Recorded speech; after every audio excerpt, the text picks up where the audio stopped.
আমরা এখন আন্টার্কটিক এক্সপিডিশনে, আর আজকের প্ল্যান ছিল সাউথ জর্জিয়ার হাইক। 3টে ক্যাটাগরি আছে, কেউ কেউ যাবে জোডিয়াকে, কেউ উঠবে সামিট পর্যন্ত, কেউ বা মাঝপথে গিয়ে জেন্টু পেঙ্গুইনের কলোনি দেখবে। আমরা বেছে নিলাম মাঝেরটা, কারণ পেঙ্গুইন মানেই আমাদের দুর্বলতা। হাঁটা শুরু হলো টাসেক ঘাসের মধ্যে দিয়ে, অল্প অল্প হাওয়া দিচ্ছে, কিন্তু দূরের থেকেই পেঙ্গুইনের আওয়াজ কিন্তু ভেসে আসছে। কোনো ব্রেক ছাড়া হাঁটতে হাঁটতে যখন আমরা পৌঁছলাম জেন্টু পেঙ্গুইনের কলোনিতে, তখন মনে হলো ঠান্ডা ক্লান্তি সব উড়ে গেছে।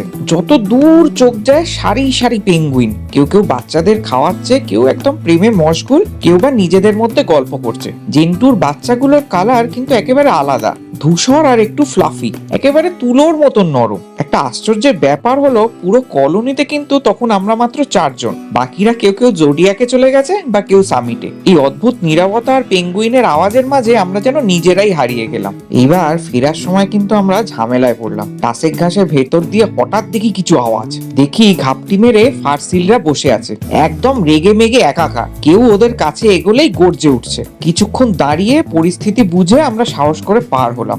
তবু তীরের দিকে এসে দেখি আরো ফারসিল, যেন বলে দিচ্ছে এই পর্যন্তই, এর বেশি কিন্তু একদমই নয়। অবশেষে আমরা জাহাজে ফিরে এলাম। রাতে ছিল স্পেশাল ডিনার, বারবিকিউ নাইট, আর সঙ্গে গান, নাচ, হাসি ঠাট্টা। কারো বয়স, দেশ, ভাষা কোনো কিছু ম্যাটার করেনি। সবাই মিলে নাচলাম, গাইলাম, হাসলাম।